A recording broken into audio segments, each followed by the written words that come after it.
Bien, muy buenos días nuevamente para todas, para todos.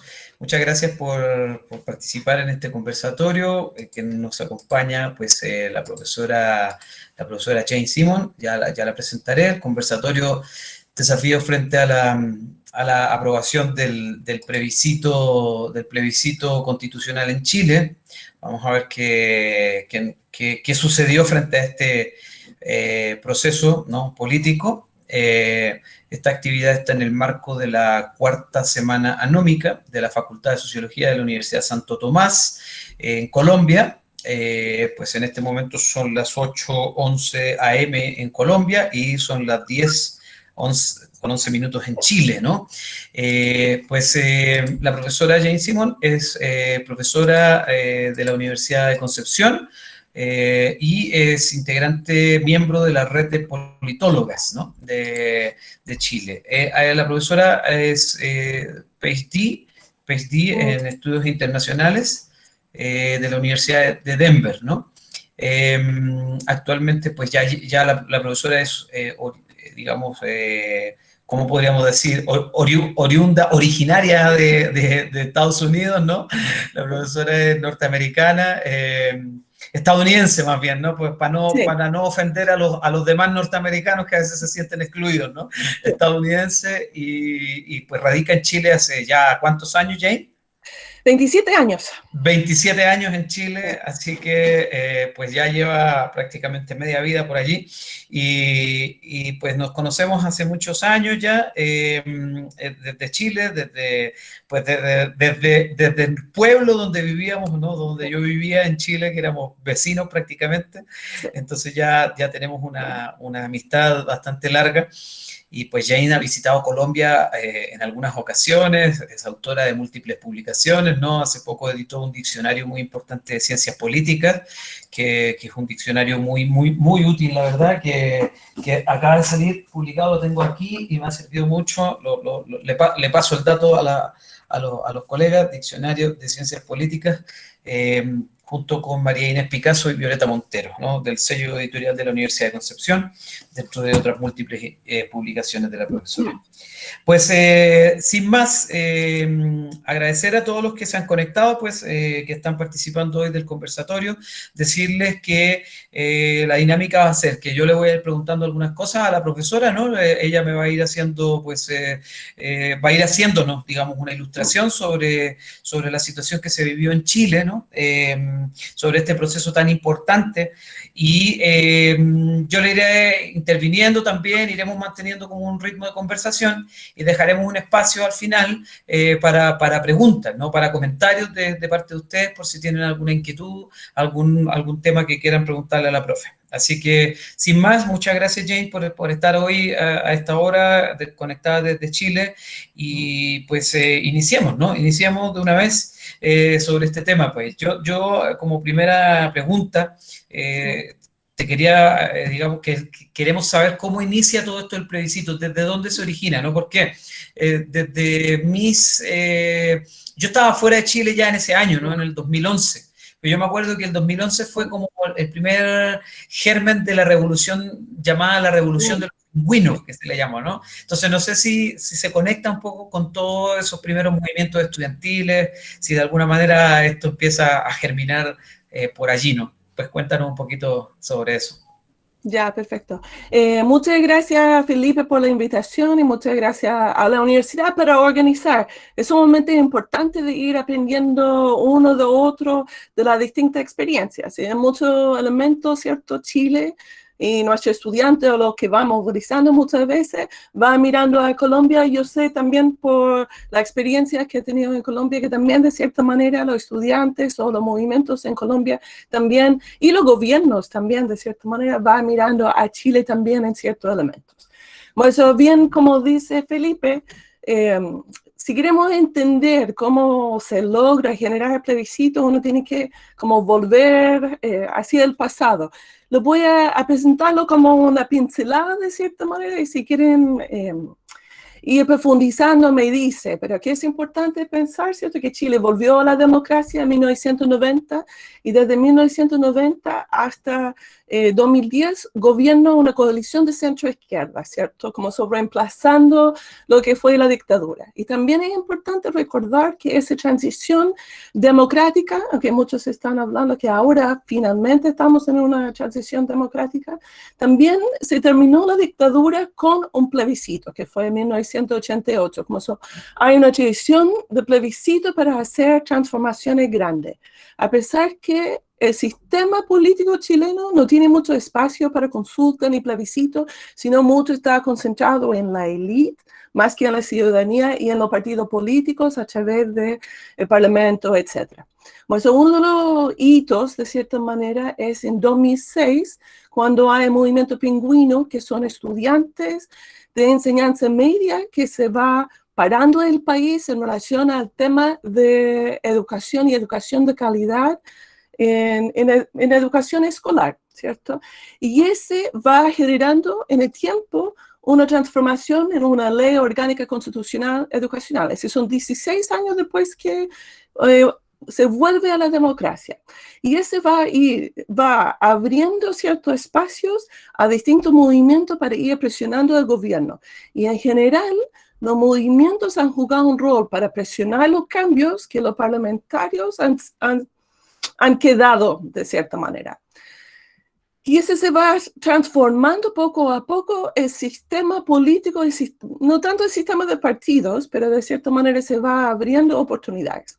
En 2010 llega la derecha al gobierno, ¿cierto? Como se pone fin de ese 20 años de gobierno que hubo de centro-izquierda y vuelve de cierta manera al primer gobierno de la derecha en democracia.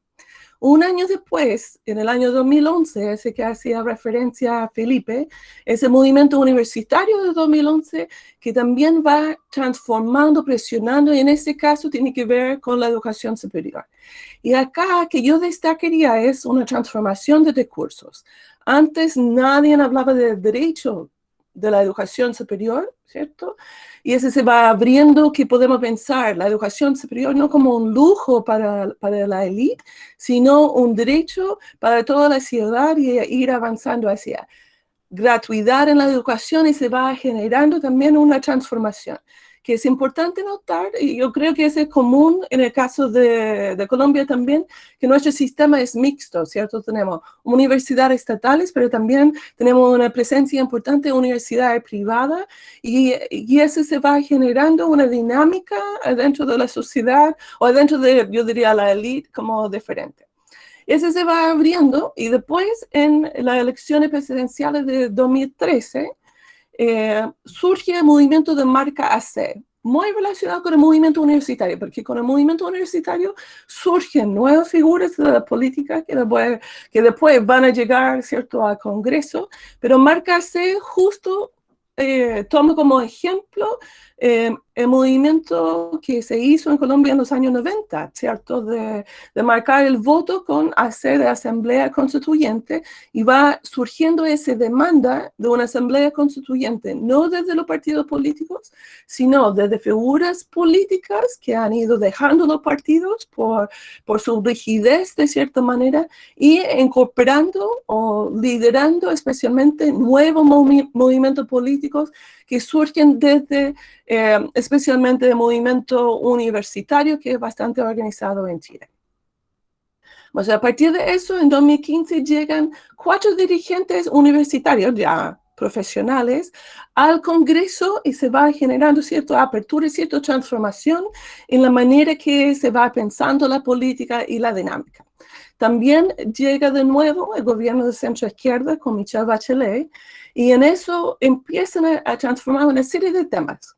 El sistema binominal, la llegada de nuevos partidos y parlamentarios, después a Congreso que va transformando. Y quizás es importante pero nos generó mucho eco en el momento fue el inicio de un proceso constituyente que estaba organizado por el gobierno, que empezaba con encuentros locales, después cabildos provinciales, después cabildos regionales, y al final generó una propuesta de una constitución que Michelle Bachelet entrega al final de su gobierno con la idea que el nuevo gobierno, Sebastián Piñera, iba a llamar para avanzar en ese proceso. Eso queda de cierta manera en la retina de la persona la idea de un proceso constituyente. También dentro de ese momento, porque aquí es importante que no había tanta participación popular, no era un tema tan sentido por la ciudadanía en ese momento, que era mucho más sentido, era un movimiento no más AFP. El AFP es, no sé si en Colombia también tiene un sistema privatizado de pensiones, pero se copió, está copiado. Ya, perfecto. Como eso, la idea de cierta manera es de eliminar eso, o al menos transformarlo para que la persona pueda tener pensiones dignas. Y ese también va generando una movilización importante. Ahora, ¿qué es importante? En todo ese movimiento que se va surgiendo, no están muy conectados con los partidos. Y en verdad hasta hay un rechazo de muchos hacia los partidos. A pesar que todo el sistema parlamentario del presidente está dominado por los partidos políticos, por la institucionalidad que existe. Nosotros llegamos a una nueva elección presidencial que es de 2017 y en eso uno observa una división en el centro izquierda, como tenemos una nueva fuerza política que presenta una candidata y después tenemos como los partidos tradicionales de centro izquierda que presentan otro candidato y que es interesante, ambos candidatos son independientes pero asociados con esa fuerza política.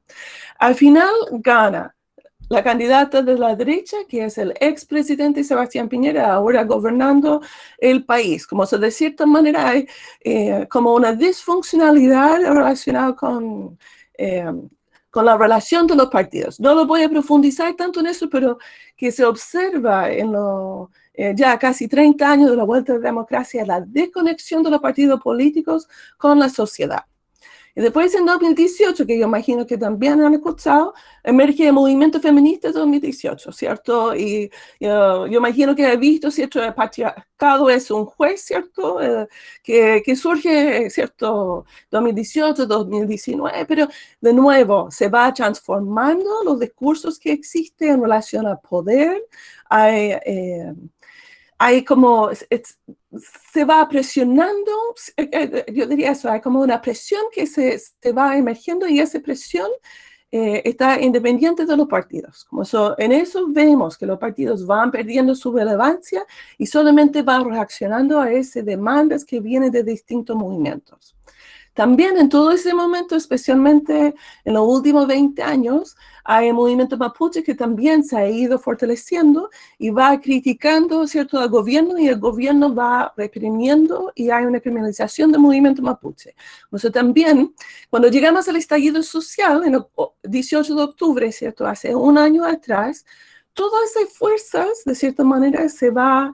es como una olla a presión que se hablaba en ese momento, que llega un momento y es la gota que rebalsa el vaso, que suben el precio del metro en Santiago 30 pesos, que no sé qué es el equivalente en Colombia, pero al final es como... Como eso hay un movimiento, y en ese caso es un movimiento de nuevo, estudiantes, en este caso, enseñanza media, que va saltando las barreras en el metro y se va abriendo un impacto dentro de la región metropolitana y ese genera olas hacia las otras regiones. La Universidad de Concepción está fuera de la región metropolitana o como Bogotá, sino estamos en una ciudad mucho más parecida quizás a Medellín, como fuera, una ciudad grande, pero de cierta manera sin tanta presencia a nivel nacional. O sea, con el estallido social del 18 de octubre empieza una serie de marchas todos los días y llega finalmente con marchas millonarias de personas. Y aquí es importante de destacar que no hay un liderazgo claro, no hay bandera de partidos políticos, sino hay muchas personas esencialmente dando testimonio de frustraciones con el sistema que hay, pero sin una claridad ideológica discursiva, como se queda más en las demandas. Y en verdad son como más de 200 temas que va circulando y se empieza a tratar de hacer como sentido de todas esas demandas. Por eso, el estallido social del 18 de octubre esencialmente se va generando la demanda que presiona y se transforma en la demanda de una constitución. Acompañado con las marchas millonarias que son esencialmente pacíficas, hay una represión también de la policía, de los carabineros en Chile, hacia la fuerza de orden y seguridad, como dice, hacia la manifestante, mucho pacíficas con familias, como también una serie de actos violentos y saqueos que se va generando en la noche y se declara cierto estado de excepción, hay toque de queda, etcétera, y quedamos así durante casi un mes. En ese contexto se va generando demandas desde los municipios, ¿cierto?, de los gobiernos locales, para ir transformando como una necesidad de poner fin de lo que está pasando en ese momento. Pues en ese contexto, como para resumir quizás ese punto y llega como al acuerdo por la paz y la nueva constitución, es la desigualdad tremenda que existe en Chile, que yo diría parecido a lo que hay en Colombia, a pesar que los niveles de pobreza quizás en Chile son más bajas que en Colombia. La desigualdad entre lo que tiene el 1% y las grandes poblaciones, especialmente en el sector urbano, es complejo. La poca movilidad social, a pesar de muchos avances en temas de educación, el tema de la corrupción, ¿cierto? Y especialmente que una percepción que la justicia favorece a los más ricos y que esencialmente los pobres siempre va pagando los costos, problemas del sistema de salud, de pensiones, de agua, de medio ambiente, y y también yo diría zonas de sacrificio que esencialmente tiene que ver con injusticia ambiental. Y la sensación, o quizás más que la sensación, la realidad, que hay pocos cambios que se han logrado en los 30 años de democracia y ya se han perdido la paciencia. No sé si entra al acuerdo por la paz social y la nueva constitución, Felipe, o si tienen una consulta a pues, sí, no, en el fondo lo que yo te quería preguntar es, claro, no hay liderazgos claros, dices tú, en los movimientos multitudinarios, pero sí ya debe haber habido una organización social fuerte, o sea, porque efectivamente no hay un liderazgo claro, como dices tú, pero para que se haya convocado estas marchas multitudinarias de miles y miles de personas que se recuerdan, ¿no? Deben haber habido sectores, ¿no? O sea, los estudiantes agarraron una fuerza muy grande y ahí pues hay una cosa importante que tú has nombrado, es el hecho de que pues varios líderes estudiantiles, universitarios llegaron a ser parlamentarios.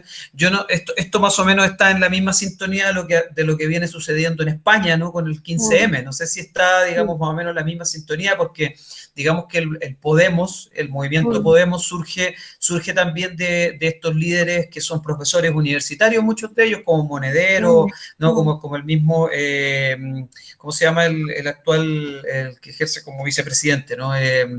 Bueno, en principio, la otra pregunta, Pablo Iglesias, gracias Miguel. En principio, tenemos pues que sí hay grupos fuertes de presión, ¿no? A eso me refiero, porque claro, así como dicen, no hay liderazgos claros, pero sí hay grupos, o sea, empiezan a agarrar mucha fuerza, ¿no? O sea, yo me imagino que dentro de los mapuches habrán surgido liderazgos, ¿no? O sea, yo creo que sí habrán liderazgos, no sé, porque igual las feministas tendrán lideresas, digamos, ¿no? O sea, se conoció en el mundo entero las tesistas, por ejemplo, ¿no? Que han sido invitadas a todos lados, y también pues el hecho de que una chica como Camila Vallejos, por ejemplo, se haya hecho tan famosa porque ellos usaron una estrategia bien inteligente que fue un poco viajar por el mundo, ¿no? O sea, fueron y se sentaron con la gente en Europa, se sentaron en distintos países a dialogar en los medios de comunicación.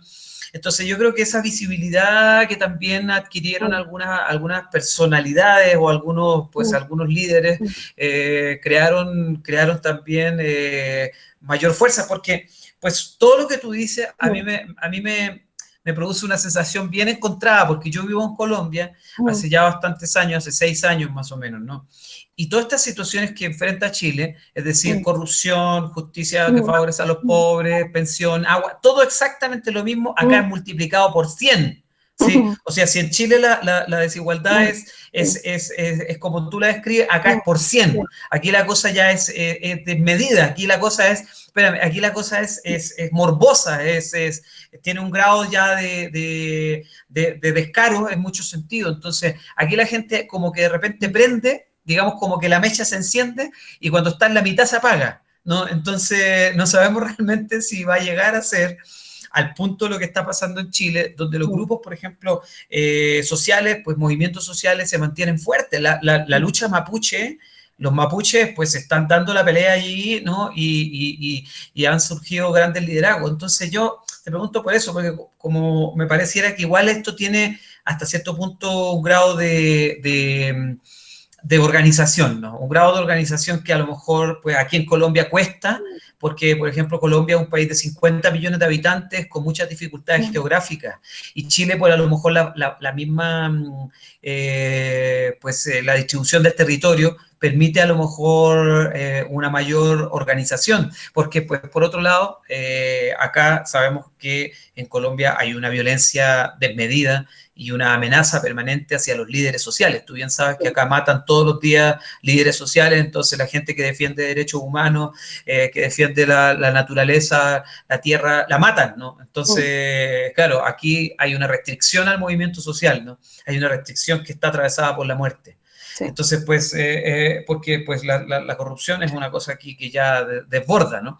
Entonces, lo cierto es que pues es muy interesante, y esos liderazgos, pues, a pesar de que se ve una gran masa, pues no sé si podemos todavía... Sí. No, yo diría que, no es que quiero decir como una gran masa, yo diría ese para nada, yo diría, pero ya. Hay cierta presencia de distintas organizaciones, ¿cierto? Especialmente organizaciones, por ejemplo, de trabajadores del sector público. Acá, FNPRUS, por ejemplo, que es una organización de trabajadores de la salud que se va movilizando. Pero bueno, son varios puntos. Uno, que no se aceptaba, no se veía bandera de partido político, pero tampoco había como un rechazo hacia figuras políticas que buscaba aprovechar de esa movilización. Y eso se observa y se continúa ahora, y eso se va a ir generando muchas tensiones en relación al proceso constituyente, ¿cierto? Como eso hasta Camila Vallejos, que cuando fue dirigente estudiantil, no tiene tanta presencia adentro. Apoya de manera discursiva, pero no se visibiliza como algo que está liderando. Y que a mí me llama mucho la atención en la movilización que hubo acá en nuestra región, que fue grande, que al final mucha gente que nunca había marchado o manifestado, va saliendo en apoyo para expresar distintas posiciones. Y se va quedando allá de cierta manera como esperando cierto liderazgo. Y lo que va liderando al final son organizaciones especialmente asociadas con la música, de cierta manera de ir generando como se va siguiendo por el tema de la música. Ahora, hay una organización, pero yo diría mucho más asociado con la violencia que se va generando generalmente en la noche más que en el día. Y esa organización es complejo para comprender. Yo diría, en múltiples organizaciones, no es una masa, no es como ese enojo que tenemos demanda, sino de cierta manera es, quizás yo voy interpretando como una necesidad de un espacio público donde pueden ir expresando sus necesidades y que han visto en los últimos 20 años de que la manera de ir poniendo sus temas en la palestra es justamente a través de la movilización, como eso se va surgiendo, va presionando, que tenemos que cambiar el sistema. Y quiero clarificar también que en movilización mapuche, a pesar que hay tantas banderas allá, en verdad el movimiento mapuche no estaba tan presente. Que hicieron era esencialmente de dejar que la movilización tenga su lugar, pero están como apoyando, pero no tanto, que no tanto tampoco. Como eso, ellos están, como dicen en Chile, juntos, pero no revueltos de cierta manera con los procesos que están pasando. Ya, una preguntita, Jane. ¿Sí? Pues claro, esto es muy interesante lo que tú dices porque pues da la impresión que Chile, algo que a veces en América Latina no sucede, porque aquí hace poco hubo una minga, no sé si escuchaste, Mm, una minga, que vinieron 7.500 indígenas a mm, Bogotá a manifestarle al gobierno su inconformidad frente a la sí, situación actual del país, ¿no? Pues desde el gobierno se atacó la minga, se generaron rumores para pensar que ahí estaban infiltrados agentes de grupos armados, qué sé yo. Que el COVID, bueno, se trató de legitimar un poco la situación, ¿no? sí, Una gran parte de la población bogotana, cuando los medios de comunicación entrevistaban, decían que estaban de acuerdo con la minga, que en realidad los pueblos indígenas siempre han sido pasados a llevar en la historia de América Latina, ¿no? Y de Colombia. Pero da la impresión, al ver lo que tú cuentas, que en Chile la gente también se apropió de lo mapuche, ¿no? O sea, porque las banderas mapuche estaban por todos lados, o sea, una cosa impresionante, ¿no? Una cosa como de transformación de la identidad o de reivindicación o de, ¿no? Tratar de encontrar otras cosas distintas en una identidad un poco digamos, negada, ¿no? Un poco mm, negada la de los pueblos indígenas. Eso fue muy interesante de observar. Y lo otro que te iba a preguntar, Jane, pues en Chile, algo que acá siempre, aquí en Colombia, se acostumbra, que es criminalizar la protesta, ¿no? O sea, sí, acá se criminaliza la protesta. Y creo que en Chile, el gobierno chileno criminalizó la protesta, ¿no? Y no sé si eso, porque la pregunta es, desde fuera uno veía los saqueos de los supermercados mm, y la gente de derecha diciendo que el vandalismo ya había desbordado y que Chile se había transformado casi que en un pueblo sin ley, ¿no? Y Piñera habló de guerra, ¿no? De guerra, estamos en guerra, dijo, ¿no? sí. Entonces, ese Mm, discurso belicista, ¿no? No sé si jugó en contra del gobierno, al final da la impresión, ¿no? Jugó en contra del gobierno. Y lo más curioso es que a pesar de que han saqueado no sé cuántos supermercados, la pregunta es, ¿volvió a la normalidad la situación en Chile en términos del comercio y todo eso? ¿O cómo está la seguridad, entre comillas, ¿no? Esa especie de caos que se veía en la televisión. sí, sí. No, es que se volvió a normalidad, pero quiero hablar del tema de la criminalización, porque encuentro que es un punto súper importante y por eso que yo destacaba el movimiento pingüino y el movimiento universitario y hasta el movimiento feminista también, que esencialmente son movilizaciones que logra generar un apoyo.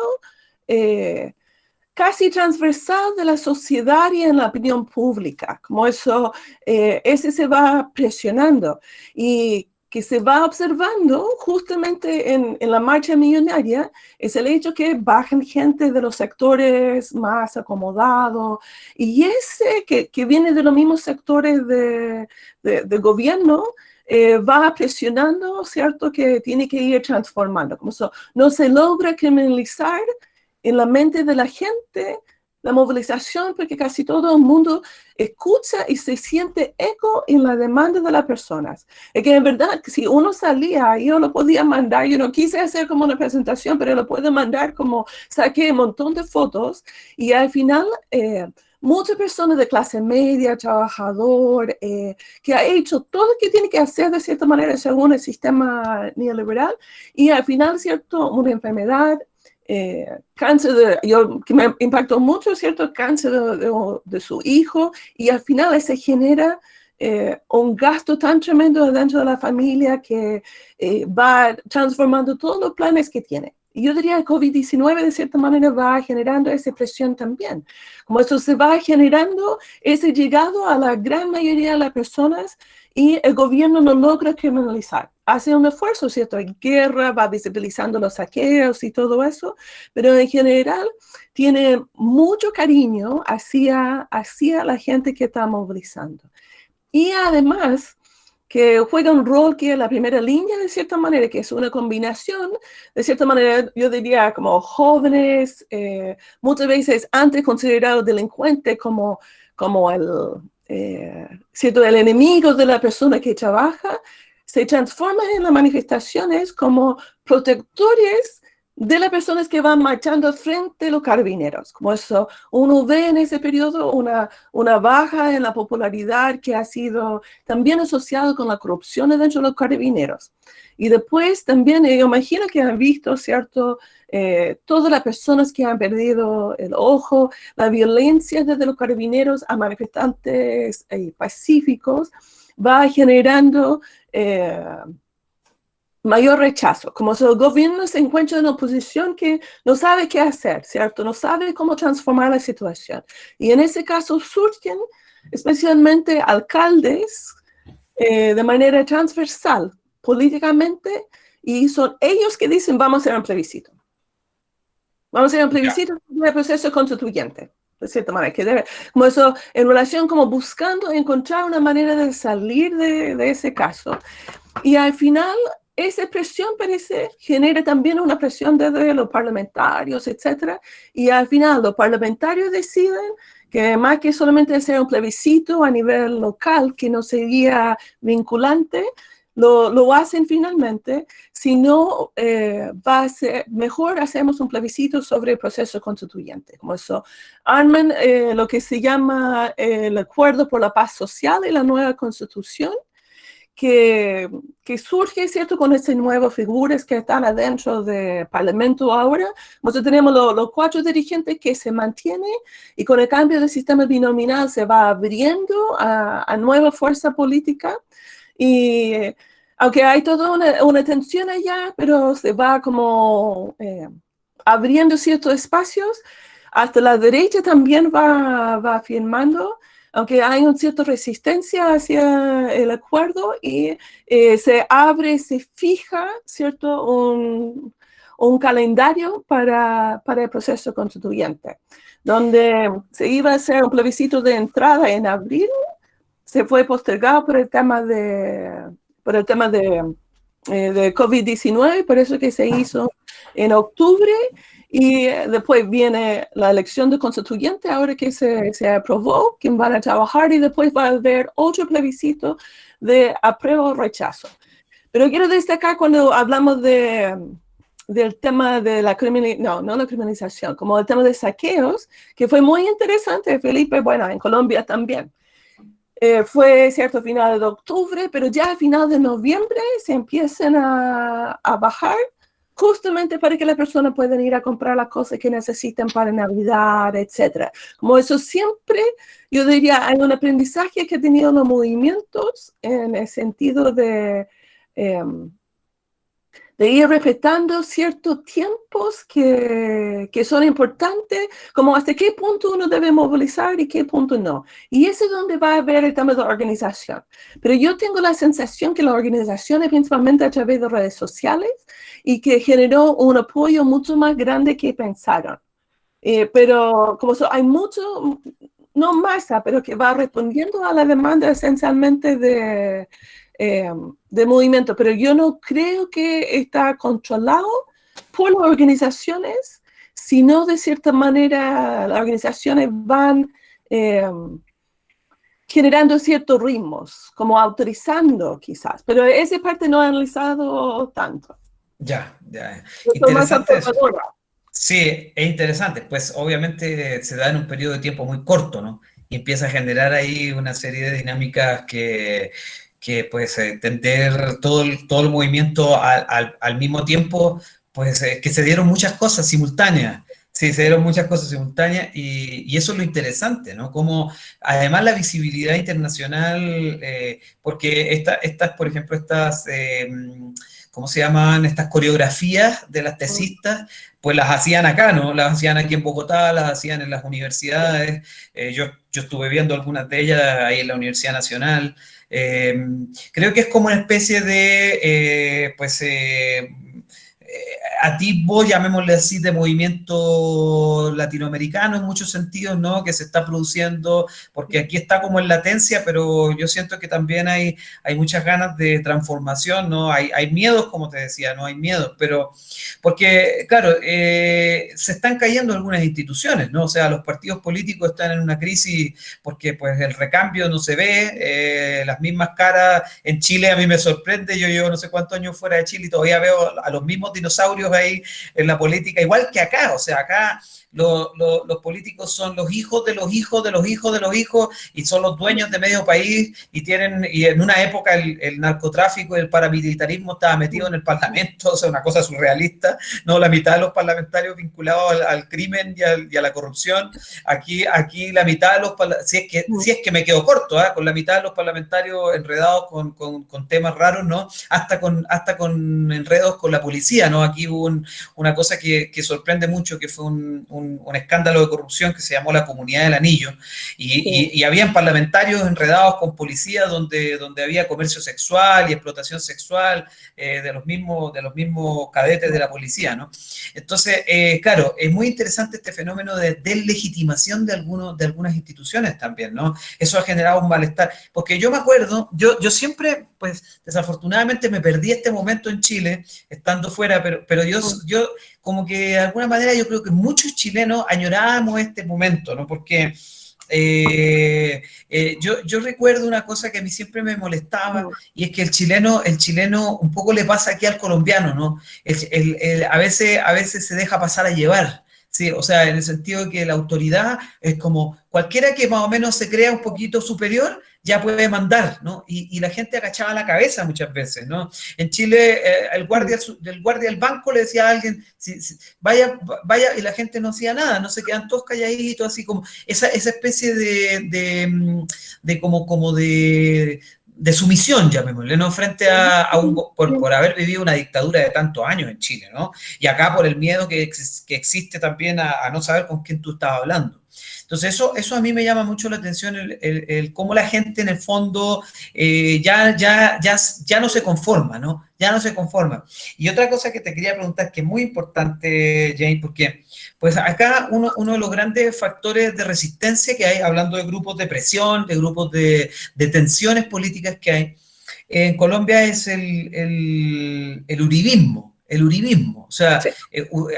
sí, Álvaro Uribe y todo el centro democrático más o menos mantienen un bloque de poder muy fuerte, y ese bloque de poder está sustentado en dudosas acciones políticas, ¿no? En dudosas acciones políticas. Algunos las definen directamente como acciones criminales, ¿no? Pues otros pues sientan las bases de la duda, ¿no? Y dicen que en realidad Álvaro Uribe es el mayor patriota que tiene Colombia, ¿sí?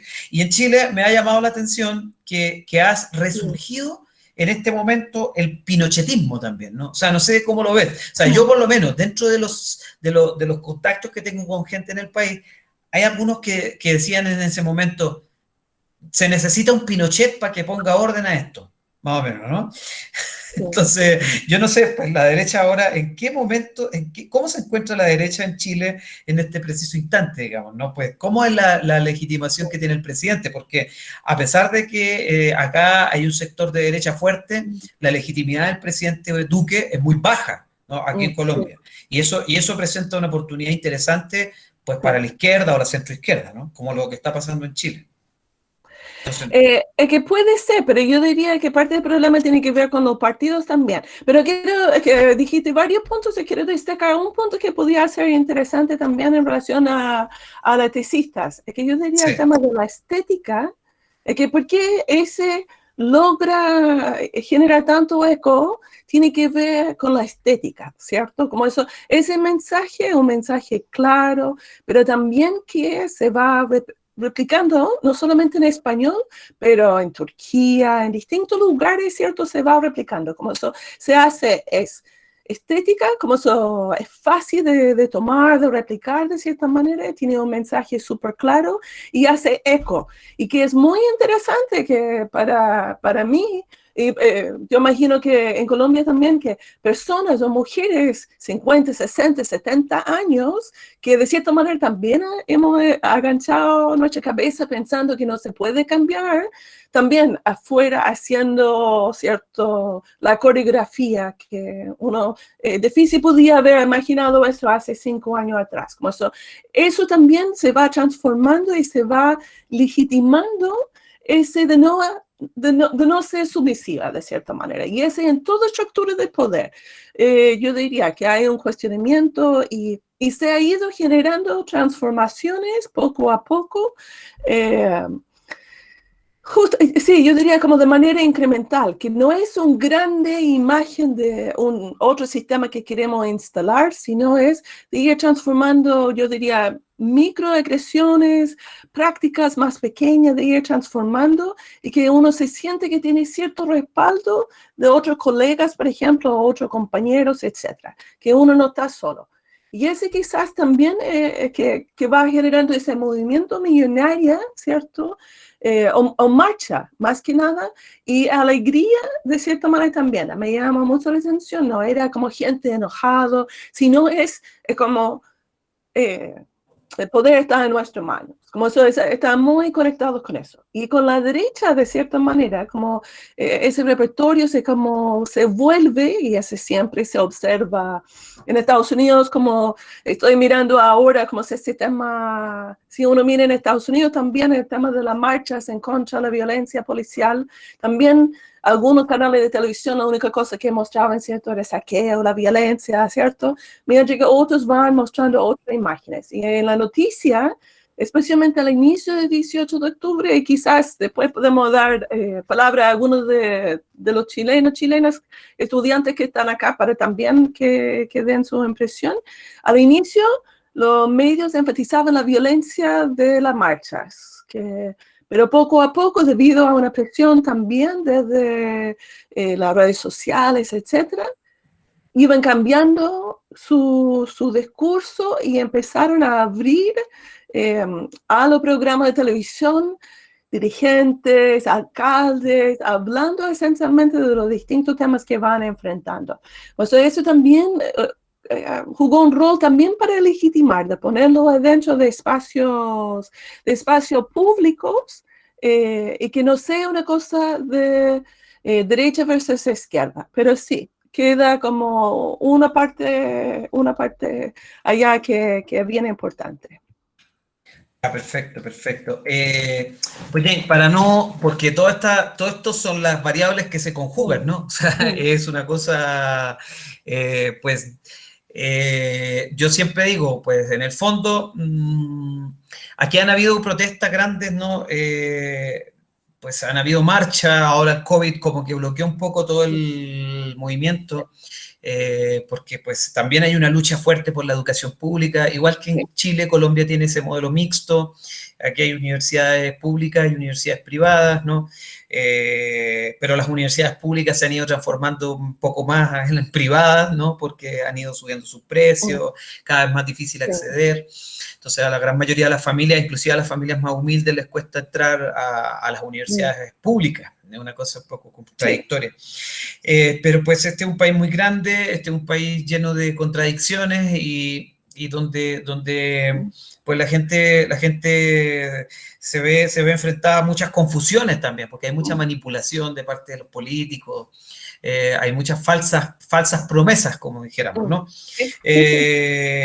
Pues en el fondo Chile, al ser un país más chico, yo me imagino, pues veo yo que además de ser un país más chico, más seguro, entre comillas, ¿no? Más seguro la gente se atrevió a salir, ¿no? A salir, a pesar de que la policía también mató gente, yo creo que eso también ha detonado un poco más malestar, ¿no? Que la policía haya matado, violaron, no sé si violaron a mujeres o abusaron sexualmente, lo cual acá en Colombia es pan de cada día, ¿no? O sea, aquí la policía está en un grado de legitimación tremendo, porque acaban de matar a una persona en un CAI, le dieron prácticamente lo torturaron, ¿no? Entonces, claro, es comprensible que en el fondo el pueblo, llamémosle así, esté agotado, ¿no? El pueblo esté cansado, estemos cansados, ¿no? de tanto abuso. Sí, es que, pues yo decía, claro, algún día poder ver eso debe ser una sensación muy gratificante. Yo pues, creo que este es más bien un momento de fiesta en Chile, ¿no? Por una cuestión de poder apuntar a la justicia, ¿no? A la justicia social. Y pues para entrar un poquito en ese tema, no sé, si tuvieras que reconocer, no sé, ¿cuáles serían los principales puntos que se esperaría, digamos, cambiar? Pues a través de esta transformación en la Constitución, de esta nueva Constitución, Sí. ¿cuáles son esos, pues no sé, cuántos puntos pudieras tú enumerar, digamos, ¿no? De los principales, digamos, que la gente aspira a cambiar, eso en primer lugar. Y en segundo lugar, como para pues complementar, ¿quiénes son las personas que tú crees que van a conformar esa asamblea, llamémosla así, asamblea constituyente, ¿no? ¿Quiénes son, digamos? ¿Quiénes son cómo se postula alguien ahí, qué rol va a jugar? Sí, ya, son dos preguntas importantes. Yo diría primero, por lo mismo que yo hablé del estallido social y como la cantidad de demandas y visiones y sin liderazgo claro, hace muy difícil plantear que tiene que construir ahora, de cierta manera, son los principios que va planteando para hacer la Constitución, ¿cierto? Porque el modelo que tenemos, modelo muy neoliberal, la Constitución, muy bien armada, muy difícil cambiar, y por eso no ha cambiado casi nada dentro de 30 años, a pesar de, me parece, más de 300 cambios, reformas a la Constitución. Eso, yo diría, va a centrar y analizar qué elementos de dentro de la Constitución son tan importantes para que ha generado el problema que tenemos. Y ese podemos ir conversando, quizás más adelante voy a plantear uno que como de mi percepción, pero falta como mayor profundidad y análisis. Hay muchas voces, pero falta más análisis, yo diría, y construcción de un discurso en relación a por qué queremos cambiar la Constitución. Me encuentro que tiene que ver con esa protección de propiedad privada tan fuerte que ha generado un sistema muy individualista y que no nos permite ir avanzando en otros temas. También un concepto de la familia muy conservadora que va a ir generando ciertas tensiones. Pero yo diría, una de las fortalezas de por qué se aprobó con tanta porcentaje es porque no es preciso lo que están planteando. Solamente estaban preguntando, ¿deberíamos cambiar la Constitución? ¿Apruebo o rechazo? Y después si aprueba, no. Y después, no importa si aprobaba o rechazo, ¿qué debe ser, cómo debe ser el órgano que va a ser? Y que ganó en el tema del órgano es una convención constitucional que implica la elección de las personas. O sea, esencialmente era un rechazo a una convención mixta que era mitad parlamentarios designados por sus pares y mitad personas, pero al final también seguramente de partidos de la sociedad, no representantes políticos. Como eso ganó la Convención Constitucional, y acá es súper importante destacar también el rol que ha jugado justamente la red de politólogas, porque la red de politólogas no es solamente chilena, es una red que en verdad va, yo diría, es mundial, pero está en español y promovido por una colega, especialmente como la lideresa de la red de politólogas desde la UNAM en México, que es Flavia Friedenberg, y ella ha jugado un rol y ha ido generando, ¿cierto?, esa organización que va planteando. Como son colegas nuestras de la red de politólogas en Chile, armaron una propuesta y fueron organizando con parlamentarios y parlamentarias especialmente. Como eso, la Convención Constitucional va a tener paridad de género, tanto paridad en la presentación de candidatas, como también en la selección final, como se va a ir rotando en una lista de cierta manera de una candidata, candidato, como eso de cierta manera vamos a tener una convención constitucional con paridad de género sí o sí. Y ese en verdad es un hito importante que puede también ir generando que entren nuevos rostros, pero no necesariamente, porque vamos a ver qué pasa. Sí. Ya, ¿cómo vamos a elegir los miembros de la Convención Constitucional, que también fue acordado dentro de ese acuerdo para la paz social? Y ese es donde yo diría más complejo y donde se va jugando con la expectativa de la ciudadanía, porque van a seguir el mismo sistema de listas para nosotros que somos politólogas, no sé, como es en Colombia, pero esencialmente son listas definidas por los partidos, donde también los partidos tienen mayor facilidad, ellos van a designar candidatos y candidatas, y ahora hay movimientos de independientes que va organizando, buscando la manera de competir, porque con listas es la cantidad de votos. Y esencialmente uno podría ser un candidato independiente, pero si presenta sin lista, la posibilidad de ganar, lograr representación y ser incluido adentro va a ser muy difícil en los territorios con mayor población y seguramente va a pasar solamente en los territorios o las regiones con menos población, ¿cierto? Donde quizás tiene una posibilidad, pero va a ser poco. Mientras que la ciudadanía en general rechaza los partidos y más de la mitad de los chilenos no identifican con un partido, por ejemplo. Como eso, ese va a generar una tensión dentro del sistema. Algunos partidos están ofreciendo cupos a independientes, pero muchas de las personas con uno conversa, y en general la sociedad, lo voy a buscar en encuestas que han hecho, que no quieren representantes de partidos políticos adentro de la Convención Constitucional. Algunos quieren expertos, pero muchas personas quieren como ciudadanos y ciudadanas de pie, que quieren que la ciudadanía, que esencialmente ese logro de hacer una convención constitucional ha sido un logro de la gente, no de los partidos políticos, y como consecuencia debe ser la gente que tenga representación adentro. Por eso es un tema interesante en términos de desarrollo actualmente. Sí. ¿Cuándo ya se empiezan a perfilar los integrantes? ¿Cuándo empiezan a aparecer esa? Porque yo, pero discúlpame, Jane, he visto, tú te acuerdas de, por ejemplo, Mario Toledo, ¿no? Sí, De Mario sí. Toledo. Mario Toledo, un sociólogo egresado, qué sé yo, que tiene su pequeña empresa, ya puso en Facebook, yo quiero ser parte de la Asamblea Constituyente, ¿no? Entonces, apóyame, pero no sé cómo, él tiene que tener un número de votos o qué se va a hacer esa lista o cómo es el No, mecanismo. pero en el caso de Mario Toledo, miembro del Partido Socialista, trabaja con parlamentarios, como eso de cierta manera, Mario en ese caso no va a tener problema, él va a ir negociando un cupo adentro de la lista del Partido Socialista. Ahora, uno de los temas es que, y ese es donde entra el cálculo electoral.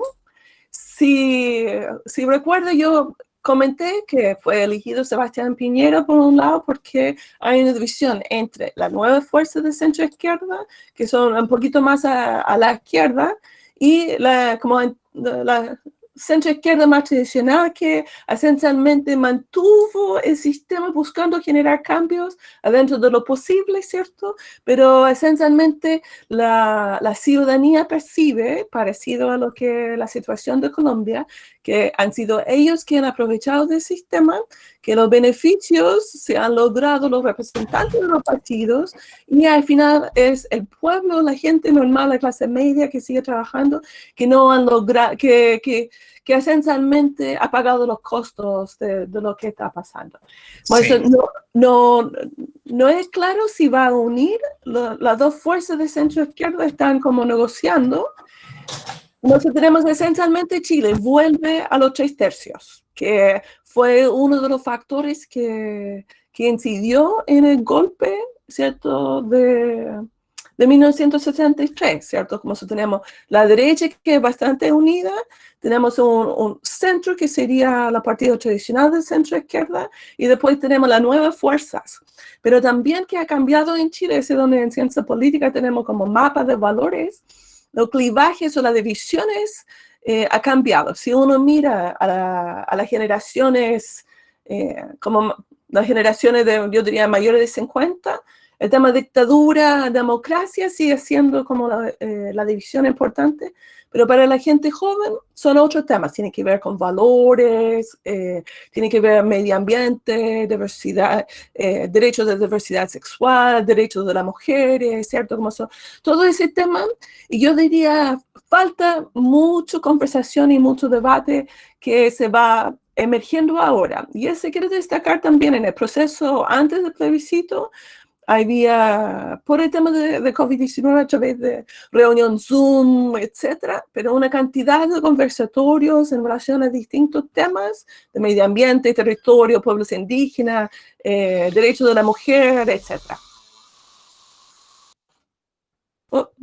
Perdón, hubo como una especie de despertar de la conciencia crítica, ¿no? De la discusión, ¿no? De sentarse a discutir o de abrir el espacio de discusión, ¿no?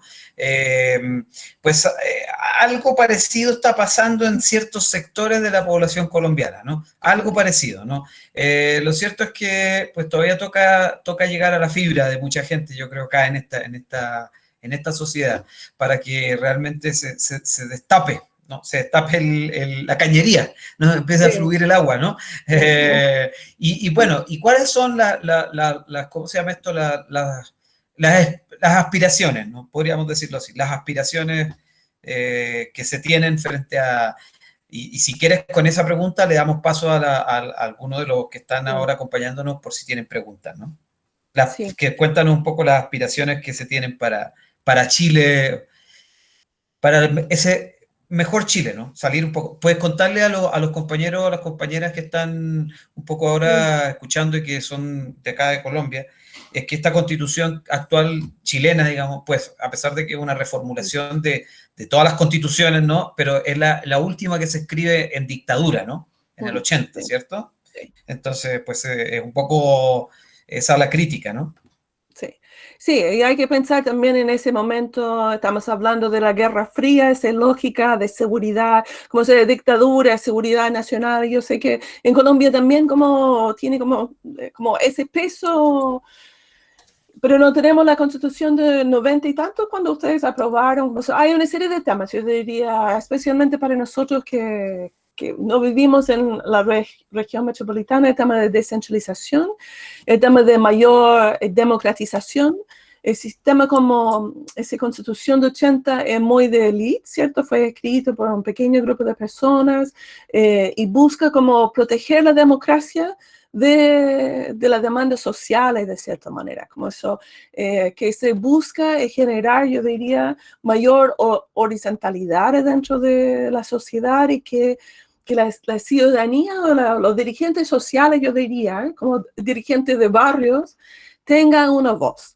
Y ese también donde es interesante que la ley 20.500 que fue aprobada un poquito más de 10 años atrás, yo diría, que abre un espacio de consejo de sociedad civil en todo el sector público, a nivel local, en los distintos ministerios, y se van integrando distintas dirigentes, especialmente a nivel local, de participar en la gestión pública en forma no vinculante.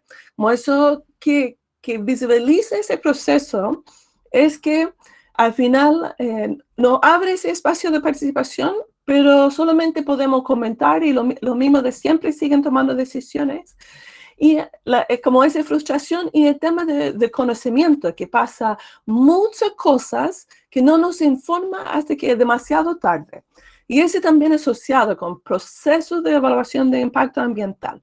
Pues en el tema de participación, que es interesante, en el plebiscito, la cantidad de personas que participan es como un poquito más que normal, más personas que normal, pero al final el porcentaje es como más o menos 50%, un poquito más. Pero se cambia el perfil de las personas que va participando. Generalmente en Chile, donde participan en procesos electorales, en los campos, no sé si esa es la palabra igual en Colombia, pero en los sectores rurales, ¿cierto? Sí, en el campo. Sí, la participación es mucho más, es alto. En esas elecciones, como 30%, cuando generalmente es arriba de 50%. Y en los sectores urbanos, especialmente en los sectores más populares, de más bajo ingreso, que generalmente es como 40, 60, ¿cierto? Como esto se ve en los sectores urbanos, una apropiación del proceso de buscar transformar, mientras que en las zonas rurales no se observa ese mismo movimiento, como eso de cierta manera hay que ver qué pasa. También hay muy alta participación en sectores que se llaman zonas de sacrificio, donde hay mucha contaminación ambiental, donde la actividad productiva contaminante ha impactado en la salud de las personas y ellos han ido movilizando, buscando transformar. Como eso, hay, yo diría, el tema del medio ambiente muy pendiente para las personas, el tema de también mayor justicia social o equidad social dentro de los sectores urbanos especialmente. También un aumento de la participación de las personas menores de 35 años, como eso es como una reapropiación, pero también hay ciertas exclusiones. Y que es interesante para comentar que fue aprobado en todas las comunas del país, excepto 3. Y las 3 donde no se aprobó son justamente los sectores de más altos ingresos. Y uno podría decir quizás son esas 3 comunas que se beneficia del actual modelo, de la actual constitución que no quiere cambiar.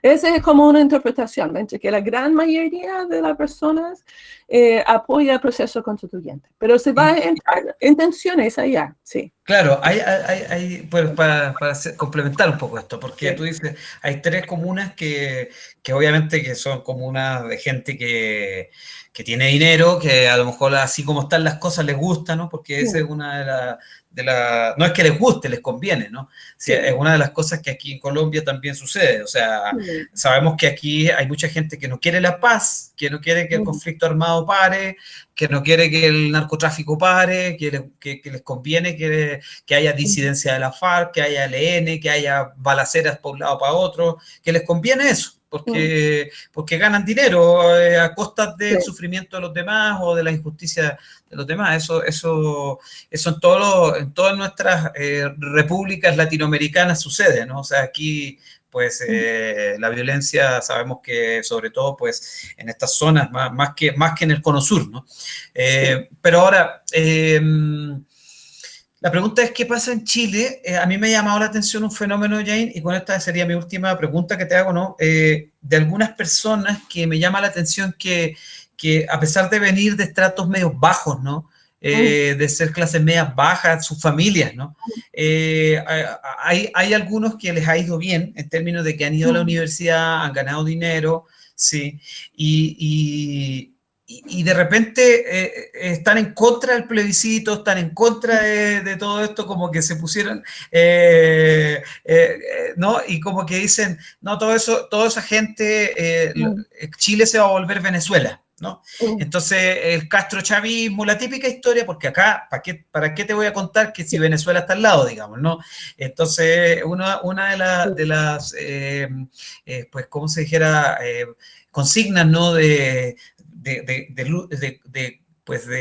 Para atacar a la izquierda ha sido esa idea de que lo mismo hasta en Estados Unidos, ¿no? Que con Biden se va a transformar Estados Unidos en Venezuela, más o menos, ¿no? O sea, vamos a tener un éxodo de estadounidenses hacia Sudamérica, ¿no? Más o menos, ¿no? Que eso va a quedar ahí en una crisis que se va a transformar en una Venezuela. Entonces, hay gente que a mí me llama mucho la atención porque está muy rayada con eso, ¿no? O sea, como que cree en eso. Y hay gente que curiosamente en Chile, pues el facho, ¿no? El facha le dicen en otro lado, el facho, como el diminutivo de fascista más o menos, ¿no? Un facho, ¿sí? Pero aparece la figura del facho pobre, es una cuestión que a mí me llamó tremendamente la atención, como decir, mira este que viene de un estrato social bajo, que ha sufrido la justicia, sus padres, sus abuelos, qué sé yo, y hoy en día es como el latino en Estados Unidos, que se fue en bote, llegó y ahora no quiere que entren más inmigrantes a Estados Unidos, más o menos, ¿no? Sí, hay que... ¿no? Sí. Yo diría que tiene que ver justamente con el rol que va jugando los partidos políticos. Si uno va mirando los partidos políticos hace 100 años atrás, había una organización desde los sindicatos, por ejemplo, si pensamos en los partidos de la izquierda, ¿cierto? Hay una conexión, una organización que se va generando y que se va como formando las personas, yo diría formando para analizar el contexto en el cual viven, ¿cierto? Pero todos esos partidos han perdido la conexión y también va entrando distintos partidos planteando distintas visiones. Y en verdad yo encuentro que uno tiene que mirar lo que pasa en Estados Unidos y cómo ese puede ser parecido a lo que pasa acá. Mi interpretación de lo que pasa en Estados Unidos, porque hay que reconocer, eligieron a Trump la primera vez, confío que ya Biden va a ganar, pero de cierta manera casi la mitad del país también votó por Trump ahora, a pesar por todos los errores que hay, ¿cierto? Como eso, ¿por qué votan por Trump, cierto? Y para mí mucho tiene que ver con el tema justamente de conocimiento, como se sigue comprendiendo, pero también ese tema de miedo, ¿cierto? De Chilezuela, etcétera. Pero cómo vamos construyendo sociedades donde podemos hablar uno a otro, podemos tener nuestras diferencias, no vamos descalificando a las personas, porque tenemos que volver a reconstruir el tejido social y el concepto de cohesión social. Por eso yo personalmente voy a trabajar para que ese puede ser una de las características del proceso constituyente, porque una constitución debe basarse en una visión compartida. Pero temo que se va a ir generando, y ya se observó en apruebo o rechazo, la idea que si aprueba eso van a, ¿cierto? Especialmente para organizaciones conservadoras, valóricas, lo perciben como una amenaza de reconocer la diversidad sexual, de reconocer, ¿cierto?, los derechos de las mujeres, especialmente en términos de reproductivos, ¿cierto? Hay una serie de temas que son complejos. Como eso uno observa por los dos lados, ¿cierto? Muchas promesas o amenazas y cómo se va a ir, de cierta manera, cuajando, va a ser interesante. En Chile yo diría que sí, tiene que ir transformando el modelo económico que durante mucho tiempo ha sido crecimiento, crecimiento, crecimiento. Chile ha crecido, es un país de ingresos altos, pero sigue mucha pobreza, sigue siendo, y eso también yo observo en el tiempo, yo estaba, bueno, en Bogotá y en Huila, pero en Bogotá, por ejemplo, justo me tocó una marcha, la primera vez que estaba ya, tenía que ir al aeropuerto, había una marcha tremenda para el tema de la educación pública, pero más es que uno observa, ¿cierto?, que las personas, como de ir a trabajar, las complicaciones para movilizarse, para ir, es que la vida en la ciudad es pesada, ¿cierto? Cuando uno no tiene muchos recursos, como eso, ¿cómo podemos pensar en nuestra ciudad de manera mucho más amigable? Que me parece que hay un montón de temas que en verdad tenemos en común. Y hay que construir ese tema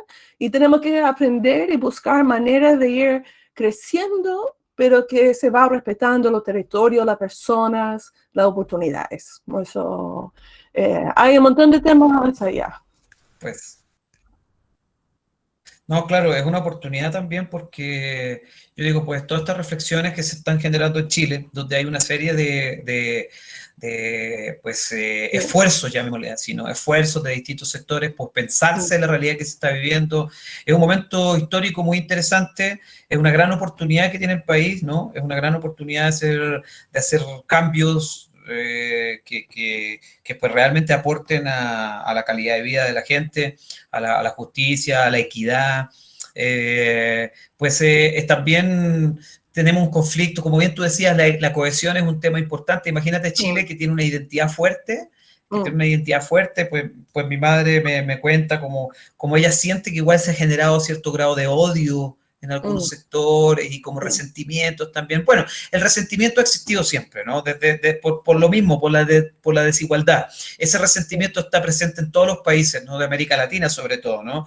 Pero pues es una oportunidad de poder dialogar para lo que tú dices, ¿no? Porque aquí en Colombia, igual, la historia demuestra que este país está fragmentado. Sí, o sea, aquí hay muchas envidias, hay falta de comunicación, hay centralismo, mucho centralismo. O sea, acá hay zonas olvidadas, pues que no parecen Colombia, que son otro país literalmente, ¿no? O sea, entonces yo creo que aquí está una oportunidad de acercar también, yo creo que hay que acercar los países, ¿no? Creo que esta es una oportunidad que tenemos de por lo menos entrar con esta conversación que estamos teniendo, entrar y entender un poco más, pero creo que se puede hacer mucho a través de este proceso para acercar las realidades latinoamericanas que tienen en el fondo mucho en común.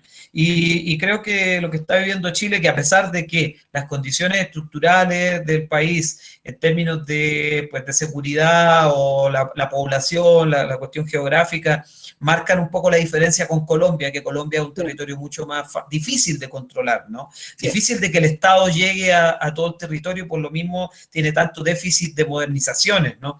Porque hay zonas que están pues muy atrasadas en todos los sentidos, ¿no? Muy abandonadas, llamémosle más bien, ¿no? Entonces, eso ha repercutido en que pues hayan surgido grupos al margen de la ley y que el país, el gobierno tenga siempre tensiones permanentes, ¿no? Pues, Jane, el decano quería preguntar algo, no sé si está por ahí el decano, no sé si Miguel, ¿estás por ahí? Se nos fue. Si no, pues le podemos dar la palabra. Hola, No sé Felipe. No, aquí estoy. Aquí estoy, Felipe, pero prefiero, es que me tocó salir manejando, voy con manos libres en una zona que les escucho, pero tiene mala cobertura. Entonces, si quieres, da un par de palabras y después de un par de palabras me gustaría hacer una pregunta, comentario, que este tema es bien interesante. Muchas gracias, Felipe, por las claridades. Dale. De todas formas, te escuchamos bien, ¿eh? Sí. Sí, bueno, pues entonces le doy, disparo. No, mira, Jane y Felipe y pues compañeros y compañeras estudiantes, nosotros les ponía en el chat en la revista Campos, vamos a dedicar un número a la protesta y la movilización social y a mí me llama mucho la atención, lo veo de verdad con ojos casi como de inocencia y sorpresa, cómo ya los movimientos sociales tradicionales, nuestro seminario de movimientos sociales que teníamos, por ejemplo, pues parece que están un poco llamados a recoger. A mí me llama muchísimo la atención cómo los sindicatos en estas protestas han estado muy desaparecidos, cómo no hay liderazgos mucho más difusos, no hay... En España, cuando yo era estudiante y se hacían marchas, era muy importante quién iba primero en la manifestación llevando la pancarta, ¿no? Y quién aparecía al final en la foto. Y yo creo que ahora pues estamos viviendo pues eso, unas nuevas formas de protesta y movilización social y nuestra gran pregunta viene por dos lados, ¿no? Una, si estamos ante unas formas de protesta social líquidas y posmodernas, pero más efectivas. Es como, ¿sí me entiende? Como tener el corazón partido. Dices, bueno, la gente sale a marchar, pero pone un post en Facebook, y solo marchando no se consigue nada. Dice, no, pero parece que sí se consigue. En Chile se va a cambiar la Constitución, ha habido reformas. Entonces, ¿cómo es una protesta social de pronto, como más posmoderna, más líquida, que diría Bauman, ¿no? Pero sí está cumpliendo con los objetivos que se marca. Y de pronto, porque esos objetivos también son mucho más transversales, ¿no? Ya no hay una sola causa de un grupo y ese grupo intenta que el resto se suman, sino que hay grandes causas, el Me Too, el Black Lives Matter, la Primavera Árabe, el movimiento de las sombrillas en Hong Kong. Hay una gran causa que une a mucha gente, ¿no? Y esa gran causa es casi de humanidad y de sentido común y no están de partido. Esa sería como una línea, ¿no? Pero luego, la otra cara de la moneda, ahí entra en juego los imaginarios y las representaciones que tanto maneja Felipe, nos llama mucho la atención cómo, o digamos las fuerzas más conservadoras y más de derecha y que defienden el statu quo, cómo se rinden muy fácilmente, o es porque nos habían convencido que tenían mucha más fuerza que la que tenían, ¿no? En Chile hicimos un ejercicio en método 6, en métodos cuantitativos, y no nos creíamos mucho las encuestas. Nos parecía que ese porcentaje de voto tan alto por el sí no era el Chile que tenemos todos en la cabeza, ¿no? Como que todavía hay mucha gente muy conservadora. Pues el presidente de Chile, Piñera, ganó las elecciones. Entonces, sí, como nos parece que de pronto esas fuerzas tan consolidadas, tan fuertes, que parecía que tenían cooptados los países, o no era tan cierto que tenían tanto respaldo social y tan cooptado las estructuras estatales, o se guardan un as en la manga. Que eso también nos resulta interesante, ¿no? Cómo ese porcentaje tan alto de voto en Chile por el cambio de la Constitución, yo no he visto, perdóneme que lo diga así, ¿no? Pero, digamos, no ha habido una derecha chilena fuerte que haya dado la pelea, ¿no? Que haya intentado movilizar el no, y de pronto es porque ahora en la Asamblea pretenden cooptar esos nuevos puestos, ¿no? Entonces, como también las fuerzas, digamos, más de derechas y más conservadoras, o no eran tan fuertes y no tenían tanto respaldo social como nos han hecho creer durante mucho tiempo en todos los países, o realmente están jugando, digamos, tienen una estrategia a la hora de manejar estos conflictos o esta nueva forma de movilización social a su favor. Como te digo, esto para mí, viéndolo con ojos de inocencia y teniendo esas preguntas súper abiertas, me gustaría mucho escucharte sobre esa movilización social más líquida y más postmoderna, pero de pronto más eficiente, y cómo esas estructuras opresoras que parecían que tenían a los países súper, no sé, Chile muchas veces hemos dicho, ¿no? Es el país más neoliberal de América Latina, la economía de mercado, es un país súper competitivo, pero luego votan por cambiar la Constitución y el sí gana de manera aplastante, ¿no? Entonces, como también de pronto lo pasaría un poco en Colombia, ¿no? En Colombia mucha gente piensa que si pierde el uribismo las elecciones, el país se va a subir en el caos, la anarquía, y de pronto no es así, de pronto nos están vendiendo una película que no es. Me gustaría mucho escucharles también a Felipe, y me encantaría, Jane, escuchar luego sobre estas cuestiones a un estudiante chileno y a un estudiante colombiano. Me parece que, aprovechando que tenemos esas dos visiones, es muy rico que ellos nos puedan aportar también. Muchísimas gracias y un abrazo muy fuerte. Yo siempre me alargo mucho en las preguntas, pero es que esas son las potestades especiales que tiene el decano. Ahí yo me las tomo con alegría. Muchas gracias. No, es muy interesante la reflexión y yo comparto plenamente. Yo no tenía...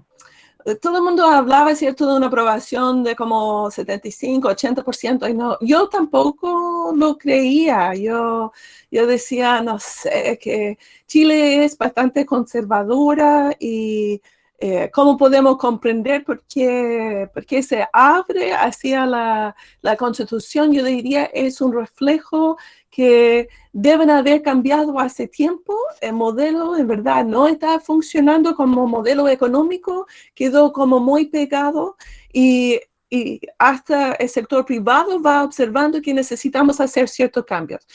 Como una idea, yo diría, de controlar ese cambio de una manera un poquito más institucional y no tanto en la calle. Pero comparto que es un tema que al final la figura política de siempre no comprenden allá. Pero vamos a ver qué dicen los estudiantes también. Pero Felipe, no sé si quiere comentar. Sí, no, yo solamente quería decir una cosa que me llama mucho la atención, y es que yo creo que la gente entiende hasta cierto punto que lo que sucedió en Venezuela, por ejemplo, lo que pasa es que, claro, Venezuela le hizo un mal favor a la izquierda, ¿no? O sea, pero pues lo que ha pasado en Venezuela es que se trasluce que allí hay un abuso de poder que se puede dar tanto por la derecha como por la izquierda, ¿no? O sea, nosotros no podemos, la gente de la derecha tampoco puede decir, que la derecha es lo mejor del mundo, si han habido dictaduras y han habido abusos permanentes, y la gente pues se mantiene en su bloque, ¿no? Y dice, pues yo quiero ser de la derecha a pesar de que muchos de la derecha han sido unas malas personas, digamos, pero no todos los de la derecha vamos a ser malas personas, creemos más en el libre mercado, qué sé yo, ¿no? Pero muchos de la izquierda están defendiendo las consignas históricas de la izquierda, ¿no? La justicia, los derechos de los trabajadores, el acceso a la salud, la educación pública, los derechos humanos, en fin, ¿no? Una serie digamos, de elementos simbólicos que han estado más asociados a la izquierda, ¿no? Por la defensa permanente y constante que ha habido a lo largo de la historia. Pero ya la gente pues ya no se traga el cuento tan fácil de que el país se va a transformar en Venezuela, ¿no? Porque sabemos que Venezuela pues lo que hizo fue irse a un extremo de aniquilar, por ejemplo, toda la empresa privada, ¿no? Y se transformó en un país altamente corrupto, con abuso a los derechos humanos. En el fondo, giró a transformarse en una dictadura, ¿no? Venezuela se transformó en una dictadura que ya no se puede definir si es de izquierda o de derecha porque le pertenece al gobierno. O sea, esa es una mafia que controla el país y controla también a las Fuerzas Armadas. Entonces, lo contradictorio es que tiene a las Fuerzas Armadas de su lado, ¿no? Y habitualmente se ha dicho que la dictadura o los fascismos han tenido de su lado a las Fuerzas Armadas, ¿no? Entonces, aquí tenemos un país de izquierda que tiene a las Fuerzas Armadas alineadas, controlando el territorio. Entonces, se sabe que Venezuela ya es un caos, es un caos en términos políticos, en términos institucionales, ¿no? Entonces, pues la gente más bien está viendo otras cosas. O sea, la gente también sabe que ya pues cometer esos errores no es irse a los extremos, sino que es pues exigir un poco más de justicia. No se trata de cerrar las empresas y volverlas estatales todas, ¿no? Se trata de que las condiciones de los trabajadores sean mejores, se trata de que hayan derechos fundamentales, ¿no? Entonces ahí es cuando la gente dice, no, es que ya son muchos años de soportar esto, ¿no? Ya son muchos años de soportar esto. Entonces, pues ya se correrá el riesgo de caer un poco hacia la izquierda, pues es bueno hacerlo, porque la derecha también ha venido devorando, ¿no? Digamos, devorando. Ha sido los que están en ese lado, digamos, pues en esto también no es que todos sean así, pero los que están más hacia ese lado han devorado recursos naturales, han devorado el agua, han devorado, ¿no? Entonces, y han abarcado y han acaparado, ¿no? Son acaparadores, llamémosle así. Entonces, pues en ese sentido la gente ya se da cuenta, ¿no? Que lo que queda, que lo que sobra más o menos es para la gente, ¿no? O sea, de las ganancias del 100, estamos hablando de que un 5% o menos es para la gente. Entonces, cuando la gente ya percibe que lo están pasando a llevar una y otra vez, ya, o sea, Venezuela es una cosa, es una crisis que se está viviendo, pero no por eso, digamos, toda América Latina va a caer en una gran crisis. Entonces, es darse otra oportunidad más que todo, porque si no se da una oportunidad al país, los jóvenes son más conscientes de que si el país no se da una oportunidad, esto sigue igual. Sigue exactamente igual, o sea, seguimos igual con la violencia, con la explotación, con la corrupción. Entonces, pues yo creo que llegó el momento en que, pues sobre todo la sorpresa en Chile de la alta votación, pues la dan también y que de repente los jóvenes están tan inquietos, tan molestos, y le dicen a los papás, ¿no? Le dicen, pero papá, date cuenta de esto. Y el papá a veces, aunque no quiera escuchar o se haga el loco, yo creo que igual le llega un poco el mensaje, ¿no? O sea, yo creo que ahí hay una cosa intergeneracional bien interesante para analizar, ¿no? Sí, no, sí es cierto. No sé si le damos la palabra a algún estudiante, a algún compañero, si quieren participar. No sé si hay alguien que tenga alguna pregunta, algún comentario. Sin miedo, ahí está la palabra, ¿no? Creo que... Sí, cierto. A veces... Francisco. Felipe. Hola, Francisco. Mira, Francisco Jane. Francisco, buenos días, Francisco. Francisco, un profe de acá de la facultad, pues que hizo su doctorado en Chile, ¿no? Ah, ya, muy bien. Sí. ¿Dónde? En la Universidad de Arcis. Ah, muy bien. En la universidad. Sí. Mira, bueno, primero felicitarte a ti, Felipe, y a la profesora Jane. He escuchado, empecé un poquito tarde, como dijo Miguel, se me estaba pegando las cobijas. He seguido atentamente y me ha gustado mucho, los felicito de antemano a los dos. Como hay que darle la palabra a los chicos y chicas, y hay chicos chilenos y chicas chilenas, los mismos chicos y chicas colombianas, pues ellos son privilegiados para que participen. Yo tengo muchas preguntas, pero me voy a limitar a una, y es la siguiente, o mejor, a partir un poco de la experiencia de Colombia. En Colombia en el 91 se hace una constitución bastante garantista en derechos humanos, muy participativa, bueno, lo que da la idea del Estado social de derecho, todas estas cosas, pero al mismo tiempo, en ese momento es cuando se introniza y se desata el modelo neoliberal. Estoy hablando del año 91. La pregunta, en el caso de Chile, es cómo se ha pensado lo que sería la política económica, ¿no? La economía política de la nueva constitución, si hay sectores, digamos, cómo hay equilibrio entre la empresa privada, ese peso tan enorme que tiene la tradición neoliberal en Chile, con una constitución garantista, con inclusión de nuevas ciudadanías, de nuevas subjetividades, particularmente la de los pueblos indígenas, en primer lugar el pueblo mapuche, etcétera, pero que llega a un tema de, por ejemplo, hasta dónde o no se concibe un área social, estatal, de la economía, un área mixta, etcétera. Me recuerda muchas de las discusiones, yo siendo muy joven, pero las seguí atentamente, de las disyuntivas que tenía la Unidad Popular de Salvador Allende. Entonces quiero saber qué se ha pensado sobre eso. Yo sé que seguramente todavía son esbozos, son trazos, pero me imagino que esa es la discusión que hay que empezar a dar. ¿En qué concluyo?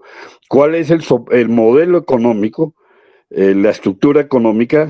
Por supuesto sabemos que no vamos al socialismo, ni mucho menos, pero una constitución democrática en un contexto de economía neoliberal, de globalización, internacionalización, etcétera, para que no se diluyan las garantías individuales o colectivas, no se diluyan por la mano invisible del mercado. En concreto, esa es mi pregunta. Gracias. Muchas gracias. Y de nuevo, renuevo mis felicitaciones a ambos. Muchas gracias Francisco. Una excelente pregunta. Yo diría que como mi preocupación también. Hay que pensar lo que es posible dentro de la fuerza política que existe.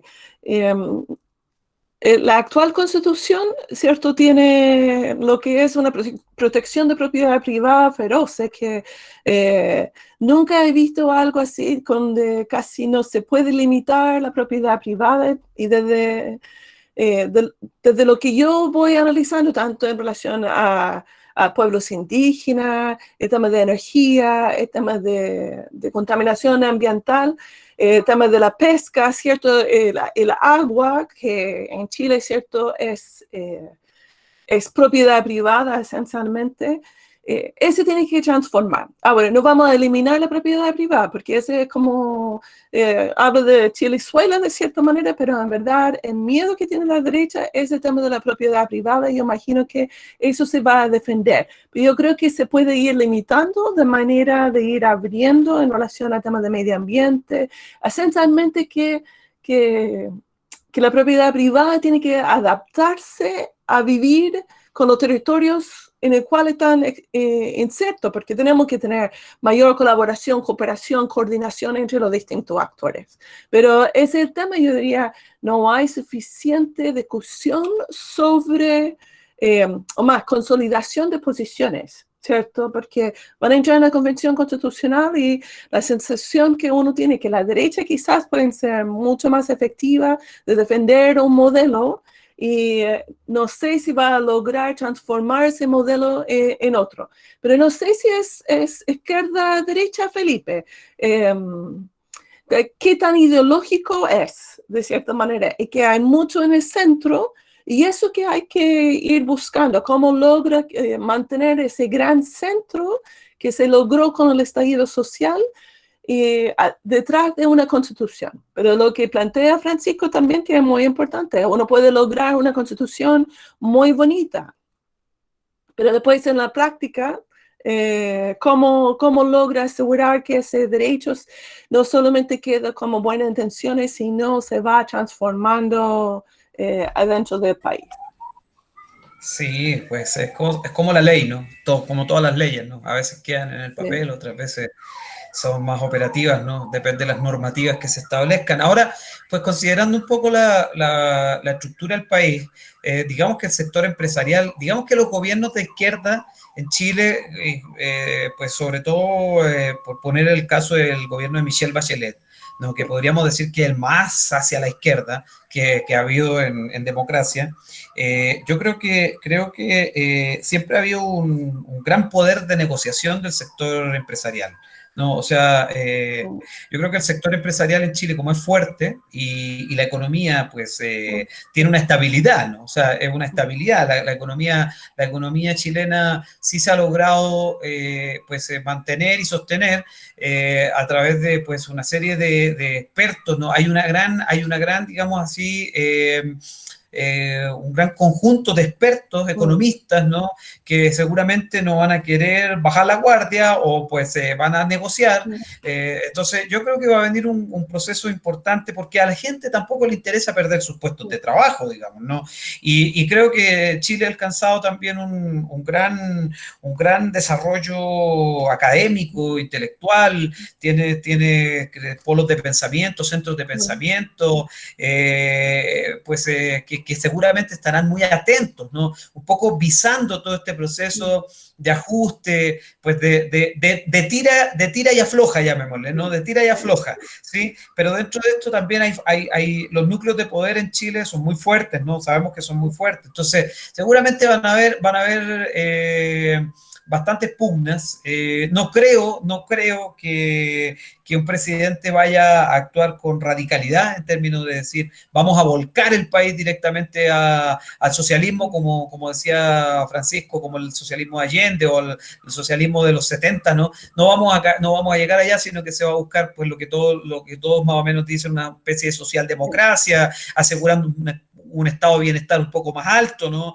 Procurando que los ingresos sean un poco mayores, ¿no? Que los sueldos mínimos no sean tan bajos, que la salud pública esté un poco más protegida, que la educación pública esté protegida, porque es lo que la gente no ha percibido de que pues en las sociedades europeas con unos estados de bienestar más o menos consolidados, pues lo público es principalmente defendido, ¿no? Y la gente lo reclama. Así también va a haber que revisar el tema de los impuestos, obviamente, ¿no? Porque a veces hay mucha gente que le hace el quita a los impuestos y eso también es importante, ¿no? Acá en Colombia, por ejemplo, el tema de la tributación es una cosa vergonzosa, o sea, aquí la gente prácticamente en ningún lado te dan boleta, la evasión es brutal, ¿no? A pesar de que existe una administración pública que recauda, pues hay un grado de evasión enorme y sabemos que pues eso también favorece a gente inescrupulosa, ¿no? Pues entonces hay una serie de elementos que seguramente van a estar en la agenda y sobre eso pues va a ser larga la discusión, ¿no? Pero no creo que Chile con su historia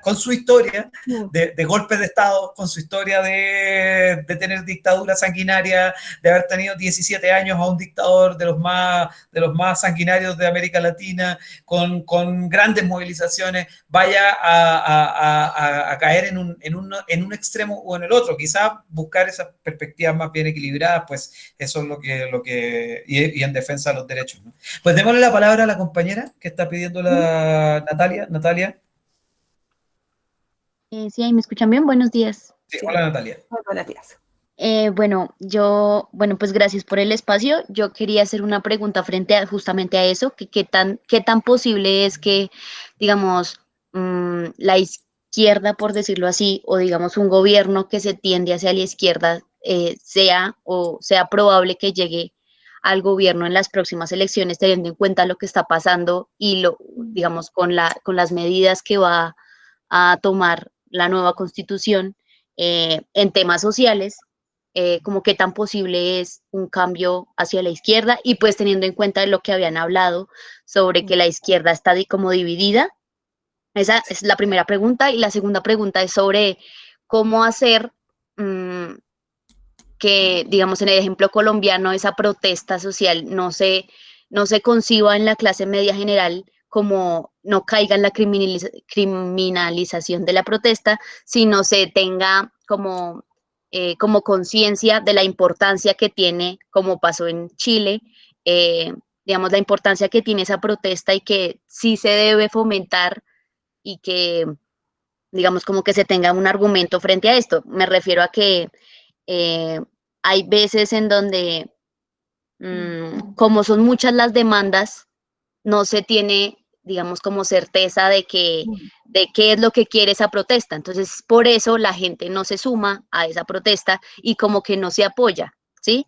Y lo digo más, no en mi generación de universitarios, sino más en edades como las de mis papás, que al no tener demandas claras, pues simplemente no la apoyan y no le ven como la razón de ser a esa protesta. Entonces esa es mi pregunta, ¿cómo hacer que esas demandas, al ser tantas y como tan difusas y sin haber, como que hay veces los políticos del país utilizan esas protestas como para apalancarse en los temas mediáticos, pues cómo hacer que no sea tanto político como han dicho en Chile, sino sea como más popular, que la gente se apropie en primera persona de esa protesta y ponga sobre la mesa temas que también a uno, digamos, a gente de a pie le preocupen, ¿sí? Esas es más o menos mis dos preguntas. Gracias. Sí.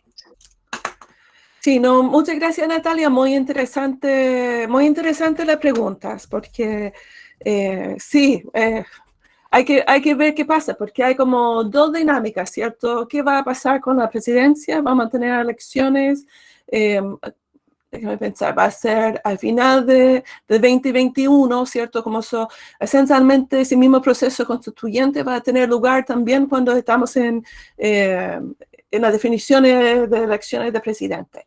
Y ya han emergido una cantidad de candidatos a la presidencia de distintos lugares, ¿cierto? Como eso es casi una dispersión demasiado grande.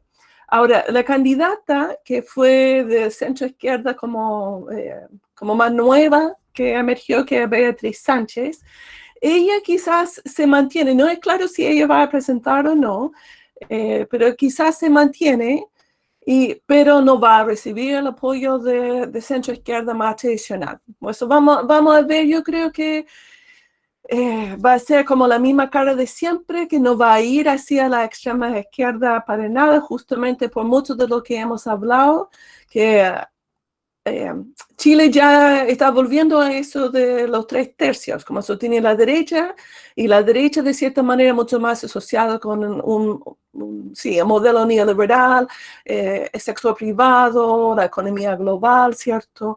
Y en general, conservador también en términos de los valores, pero ese se va debilitando, especialmente también la relación con la dictadura. Y para Felipe, de cierta manera, y Francisco, que conoce a Joaquín Lavín, se identifica ahora como socialdemócrata, ¿cierto? Como eso, que Joaquín Lavín es una figura desde la derecha, que ha sido candidato presidencial varias veces, que cada vez se está moviendo como más al centro, como también esa visión progresista, de cierta manera, que también va apropiando la derecha.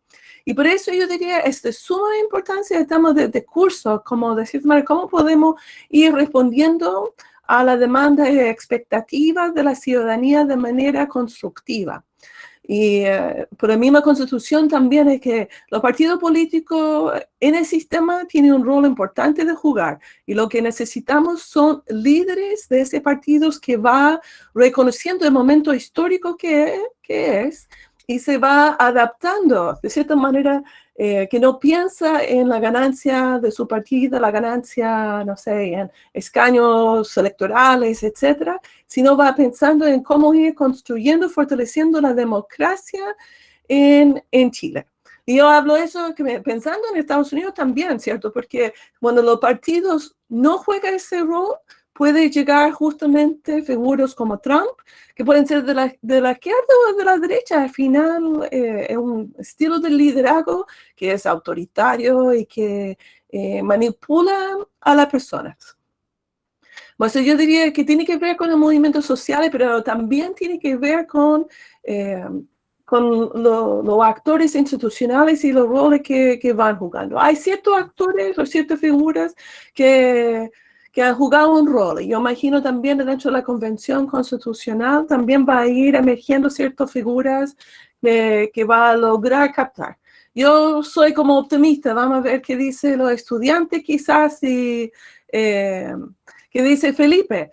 Pero yo creo que hay que jugar para que uno va logrando utopías, ¿cierto? Más que divisiones, como eso. ¿Qué tenemos que hacer cada uno de nosotros para ir generando una política que vale la pena? Porque si no tenemos política, quedamos en una economía neoliberal, ¿cierto? Sí, No Pues, sé si respondí a toda la pregunta. Una cosa nomás que creo, el tema de confianza es súper importante. ¿Cómo logramos generar mayor confianza en las personas? Porque uno no participa en los movimientos o uno se va rechazando los movimientos o los partidos porque no confía en las personas que están dando voz a esa movilización. Eso. Pues sí, solo para complementar una idea, nos quedan 10 minutos. Hay una pregunta de Daniel. Solamente para comentar a la compañera, decirle que pues en principio yo creo que primero hay que leer bien, ¿no? Hay que revisar bien las propuestas pues de los candidatos, ¿no? Segundo, sabemos que hay lobos vestidos de ovejas. Sí, hay que hacerle seguimiento a esos lobos vestidos de oveja, realmente quiénes eran, qué hacían, ¿no? Darle oportunidad, desde mi perspectiva, a rostros nuevos quizás, pues, porque si no, ¿cómo? ¿No? O sea, si la gente se queja, dice, la política siempre es igual, pues si siempre votan a los mismos, pues. O sea, entonces, desde mi perspectiva, claro, es cierto que hay imágenes renovadas como la de Lavín, ¿no? Yo ahora soy socialdemócrata, siendo que hay montones de fotos de él con Pinochet, ¿no? Entonces uno dice, hombre, pues démosle la oportunidad a otro, no te das cuenta que ese ya ha estado con la dictadura, que ese es multimillonario, que ese está con todos los poderosos, que está, pues hagámosle un espacio a alguien para probar si la política permite que en unas próximas elecciones haya un recambio, pues veamos, ¿no? O sea, hay caras jóvenes, hay caras nuevas, probemos, o sea, yo digo, ¿qué se pierde, no? O sea, aquí la gente en América Latina, yo no sé por qué, es como cuando yo miro la política chilena y veo los mismos, lo que decía al comienzo, a los mismos dinosaurios de hace no sé cuántos años atrás, los mismos personajes que han sido ministros, que han sido secretarios, que tienen una cantidad de cargo en todos los gobiernos y todavía siguen ahí, siguen siendo elegidos por la gente. Pues yo creo que también hay que darle la oportunidad en muchos sectores a otros candidatos, ¿no? Pues obviamente no con una información, digamos, de por medio, con un proceso de información. Entonces, pues eso. Daniel Rodríguez, como nos quedan 10 minutitos, porfa. Hola, buenas tardes. Sí, Hola, voy a Daniel. tratar de ser muy claro. Primero que todo, les agradezco mucho por las intervenciones, me ha parecido muy interesante. Y mi pregunta orientaba mucho como al aspecto de la protesta y en el marco de lo cultural. En ese sentido, no sé, pienso yo cuando estaban hablando de los líderes, digamos, de la carencia que tiene el liderazgo social, o digamos, no de la carencia, sino como de lo diluido que se encuentra el liderazgo social dentro de la movilización. Me acordaba mucho de Mafezoli. Mafezoli cuando habla como de la relativización de las luchas sociales, la relativización de la protesta social en el marco pues, del nominalismo y el particularismo un poco abstracto, o sea, por la necesidad de facto, digamos, de la política de hacerlo más concreto. Entonces, bajo ese nominalismo y ese particularismo, ¿ustedes cómo ven de pronto ese liderazgo en el sentido, por no sé, en clave de que estamos en la sociedad de la información, en clave de que las luchas se van relativizando de acuerdo a la sociedad de consumo y de acuerdo, digamos, a los sistemas de información? Entonces, en esa medida, en esa ausencia de liderazgo, ¿cómo se puede concretar, digamos, como lo que decía ahorita Natalia, si no estoy mal, un listado, digamos, de denuncias, de necesidades en el marco, pues, precisamente del plebiscito y, digamos, de la reverberación en Latinoamérica de la lucha social chilena? Entonces, ¿cómo se pueden concretar estas luchas abstractas que tienden a lo universal, pero que a veces son muy relativas? Entonces, no sé si me hice entender. Sí, no, es una súper buena reflexión y yo diría, allá está el desafío, ¿cierto?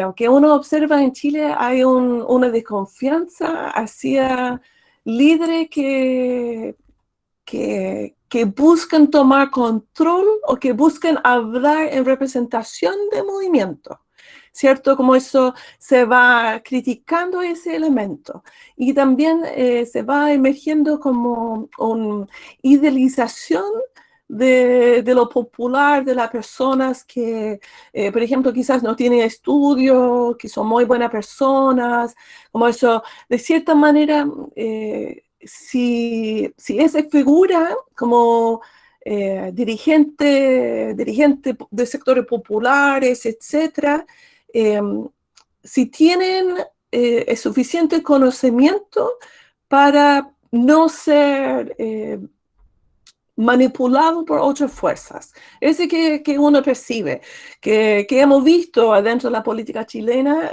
figuras que surgen y después está cooptado por los partidos políticos de cierta manera y destruido. Yo he visto como demasiadas figuras así y se mantiene lo mismo como más no sé si calculador, no sé cómo decir, como como más duro. Pero al mismo tiempo, y quizás con las redes sociales se va generando, y como sociólogos yo creo que ustedes manejan más, porque que nos preocupa a nosotros como de ciencia política es como esa transición de los movimientos sociales a la política institucional y cómo los actores más institucionales van respondiendo a ese movimiento que surge desde la sociedad, desde lo social. Y las redes sociales me parece como una manera de ir generando otras formas de coordinar que Manuel Castells habló de cierta manera, ¿cierto? Esa organización en red que de cierta manera es más horizontal y no necesariamente se va liderando. Yo no me he metido mucho en eso, pero me parece que se va transformando.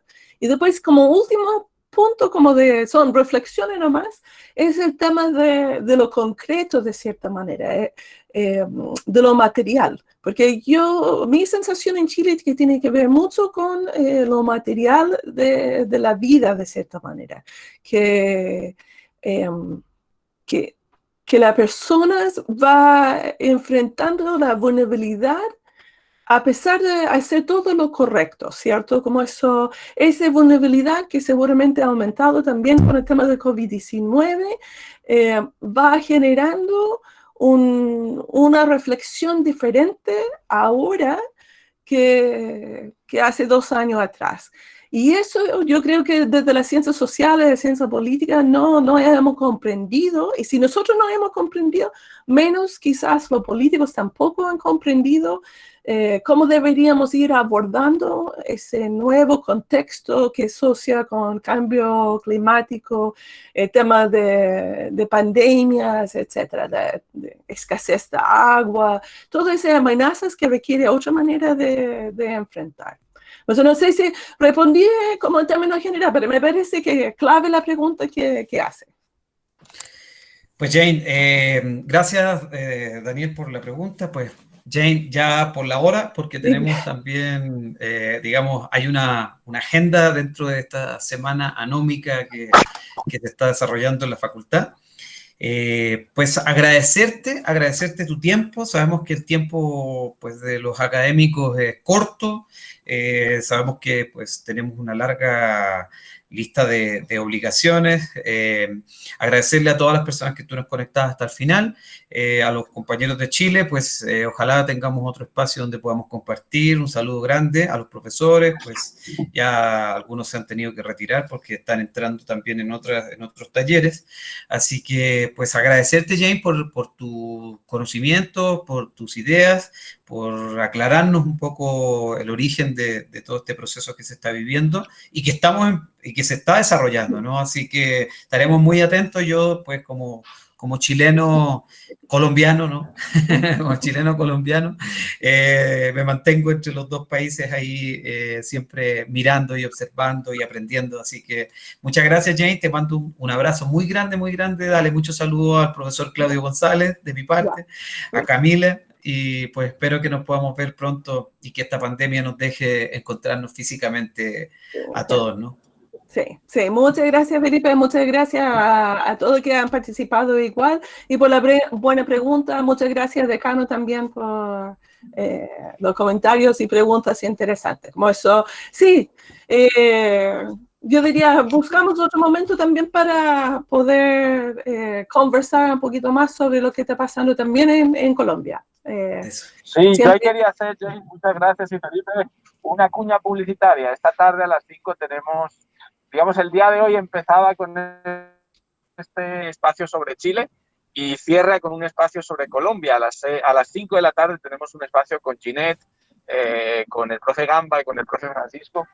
para debatir cómo todos estos movimientos se van a concretar en algo o no de cara a las próximas elecciones colombianas. Entonces, muchas gracias, Jane, porque nos has inaugurado el día, digamos, enfocado en los movimientos sociales, en la sociología política, y creo que ha sido un espacio muy interesante. Muchísimas Gracias, decano. gracias, un abrazo muy fuerte. Bueno, Muchas gracias. gracias.